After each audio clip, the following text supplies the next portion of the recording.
Hello my spiritual seekers. आइए हम सूरदास की कहानी को आगे बढ़ाते हैं। उस दुर्घटना के बाद वह लंबे समय तक अस्पताल में रहा और उस स्थिति में वह किसी को न तो नुकसान पहुंचा सकता था और न ही किसी को लूट सकता था और न किसी को परेशान कर सकता था। थोड़े में कहें तो वह बद से बदतर बन चुका था। वह हर किसी को, मोहनदास और ईश्वर को कोसता रहता था। उसके मन में नफरत भर चुकी थी। वह अपनी माँ से नफरत करने लगा था। इसी अवस्था में उसे अस्पताल से छुट्टी मिली और उसने अपनी माँ से बात की और उसके पास अपने घर पहुंचा।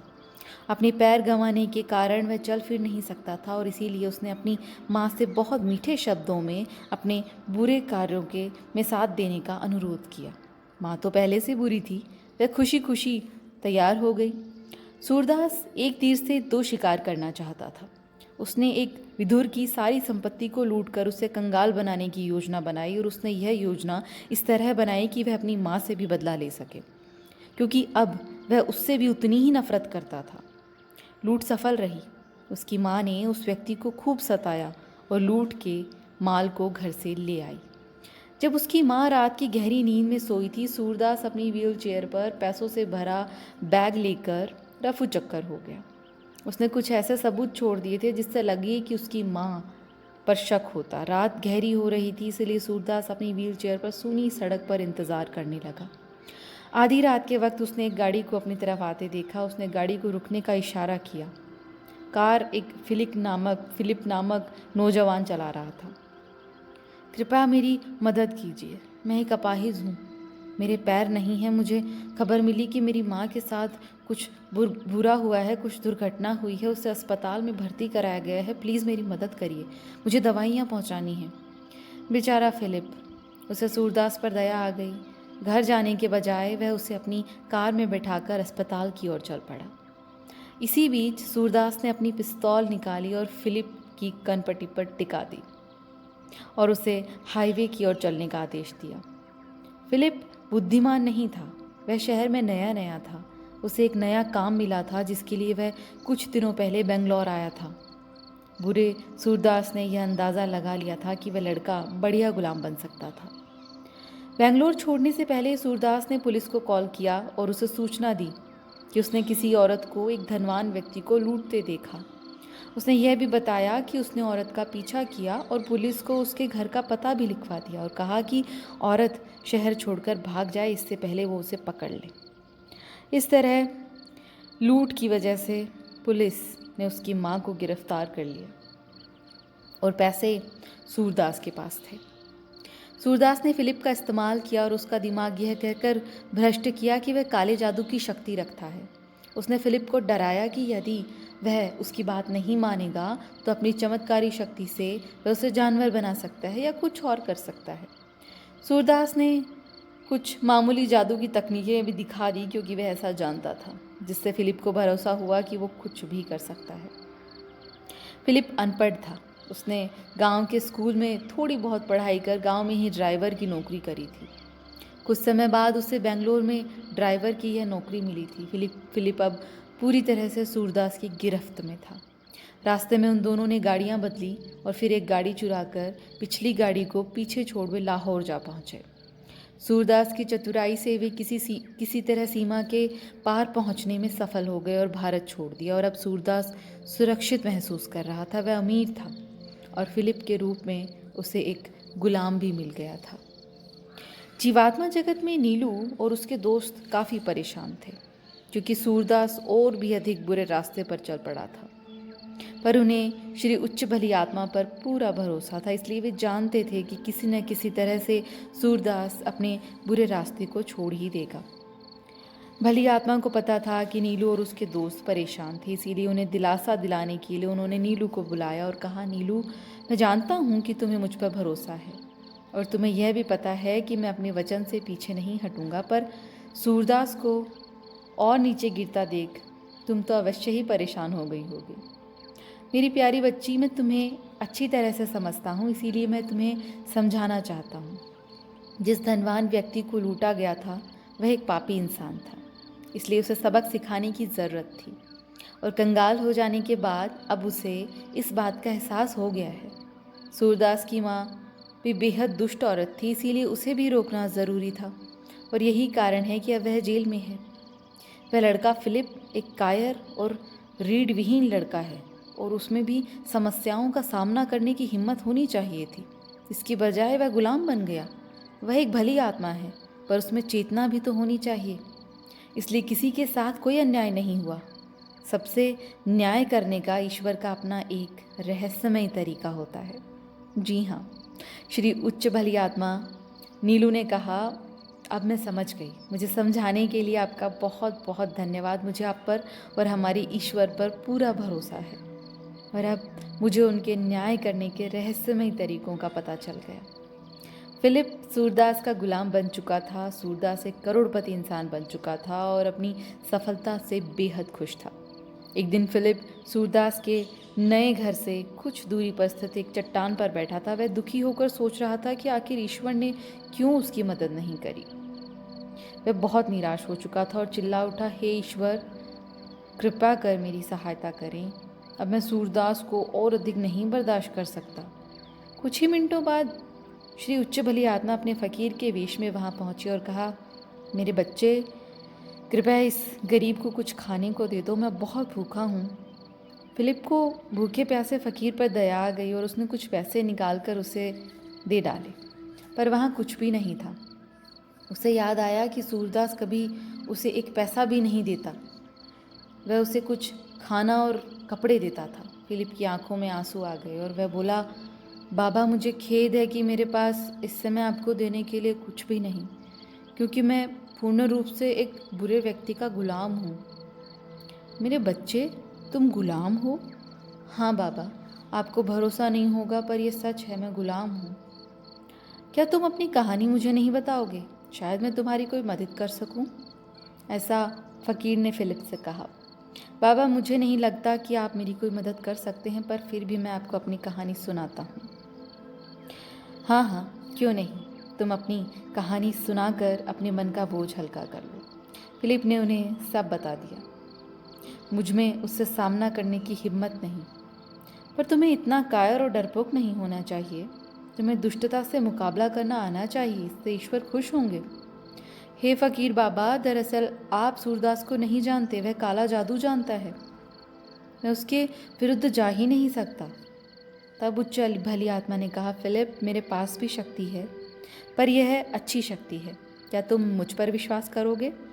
मैं कभी सूरदास को तुम्हें कुत्ता या बिल्ली बनने नहीं दूंगा। मैं तुम्हें भरोसा दिलाता हूँ कि सूरदास तुम्हें जानवर नहीं बना सकता।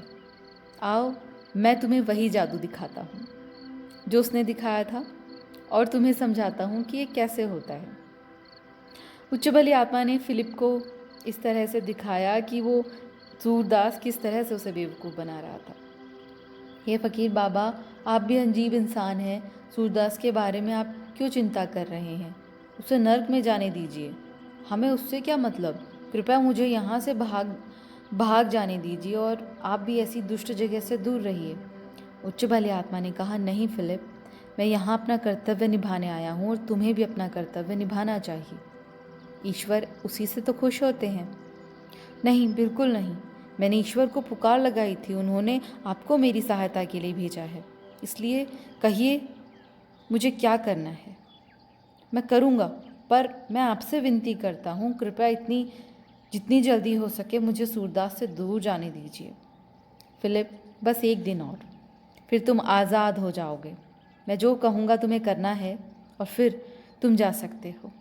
सिर्फ 300 रुपये और गाड़ी लेकर शहर चले जाओ। शहर में प्रवेश करने से पहले गाड़ी को छोड़ देना और अपने लिए कोई नौकरी ढूंढने की कोशिश करना। मुझे लगता है रहन सहन के लिए 300 रुपये तुम्हारे लिए काफ़ी होंगे। ये बहुत पुराने समय की बात है। काम मिल जाने के बाद तो तुम्हें अपनी आमदनी होने लगेगी और अधिक रुपए मत लेना। सूरदास के रुपए अपवित्र और अभिशप्त हैं। और हाँ, ये तुम्हारे नहीं हैं। ये 300 रुपये वो रुपए हैं जो तुम्हें काम के बदले सूरदास से मिलने चाहिए थे। इसलिए वचन दो कि सूरदास की अलमारी से तुम इससे ज़्यादा रुपए नहीं लोगे। हे फ़कीर बाबा, मैं वचन देता हूँ। आप तो कमाल के इंसान हैं। ईश्वर का लाख लाख शुक्रिया कि उन्होंने आपको भेजा मेरी मदद के लिए।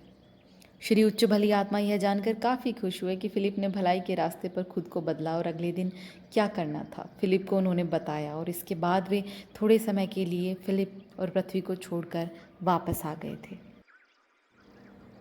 पहली बार फिलिप को एहसास हुआ कि वह एक मनुष्य है, न कि कोई निष्क्रिय। उसने किसी भी दुष्ट व्यक्ति का गुलाम न बनने और किसी गलत रास्ते पर न चलने का संकल्प लिया। श्री उच्च भली आत्मा के निर्देश के अनुसार अगले ही दिन फिलिप सूरदास को गाड़ी में बिठाकर एक दूर दराज के इलाके में लेकर गया और उसने उससे कहा कि वहाँ एक गुफा है जिसमें बहुत सारा खजाना छुपा है। सूरदास तो खुशी से फूला न समाया और फिलिप को तुरंत उसे वहाँ ले चलने को कहा। मीलों तक धूल भरी सड़क के बाद एक काफ़ी संकरा रास्ता आया, इसीलिए फिलिप ने गाड़ी रोक दी और सूरदास को अपने कंधे पर बैठाकर लगभग 1-1.5 मील तक चला। तब जाकर उन्हें गुफा मिली और गुफा में छिपे खजाने को देखने के लिए सूरदास बेसब्र हुआ जा रहा था। पर फिलिप ने कहा, मालिक, यह गुफा इतनी सकरी है कि इसके अंदर जाना मुश्किल है। आप इसी चट्टान पर बैठिए, मैं अंदर देख कर आता हूँ। फिलिप ने सूरदास को नीचे रखा और गुफा के अंदर चला गया। जैसा कि फिलिप को बताया गया था, गुफा के पीछे उसे बाहर निकलने का एक रास्ता मिला और वह उस रास्ते से निकलकर बाहर आया और गाड़ी तक पहुंचकर शहर की तरफ चला गया। वहां से उसने अलमारी खोलकर सूरदास के कुछ पैसों से 300 रुपये निकाले, गाड़ी चुराई और दूसरे शहर निकल पड़ा। वहाँ उसे नौकरी भी मिल गई और वह सरल और अच्छा जीवन बिताने लगा। फिलिप को गुफा में प्रवेश किए काफ़ी समय बीत चुका था और यह देखकर सूरदास कुछ आशंकित हुआ। अचानक उसका ध्यान गया कि फिलिप तो 1 घंटे से गायब था। वह फिलिप को बाहर बुलाने के लिए चीखने चिल्लाने लगा और जमकर उसे कोसने लगा। सूरदास को लगा मानो फिलिप वहाँ से गायब हो गया था। वह उससे कोसता रहा, उससे नफरत करता रहा और अचानक उसने अपने आप को गुफा से बाहर पाया, क्योंकि जब वह अंदर गया तो उसे अंदर से ही वह रास्ता मिला। वह हैरान रह गया। उसे लगा कि किसी ने उसे करारा झटका दिया हो, उसे मूर्ख बनाया गया हो। उसे यकीन नहीं हो रहा था कि फिलिप जैसा मूर्ख इंसान, एक कायर इंसान, उस जैसे दादा को धोखा देने की हिम्मत भी कैसे कर सकता है। वह और रेंगता रेंगता आगे बढ़ा और चीखता चिल्लाता फिलिप को गालियां देता हुआ सब कुछ याद करता रहा। क्या संभव था कि फिलिप गायब हो गया था और सूरदास को अंधेरी डरावनी गुफा में अकेला छोड़ गया था? रात होने वाली थी और सूरदास ने सोचा कि जंगल में जाने की बजाय गुफा में ही रात बिताना बेहतर होगा। वह डरा हुआ था और उसे उसका भान हो गया था कि जंगल में जंगली जानवर भी थे। उसके पास घर जाने का कोई रास्ता नहीं था, क्योंकि इस वक्त घर मीलों दूर था। बिना खाना पानी के वह क्या करेगा? और अगर कोई भयानक जानवर आ गया तो गुफा में उसे खा जाएगा। क्या वह मर जाएगा? और यदि मैं मर गया तो सीधा नर्क जाऊंगा। इस तरह के विचार उसके दिमाग में आने लगे। वह सोचने लगा कि भगवान करे फिलिप का अवचेतन मन उसे वापस उस तक भेज दे।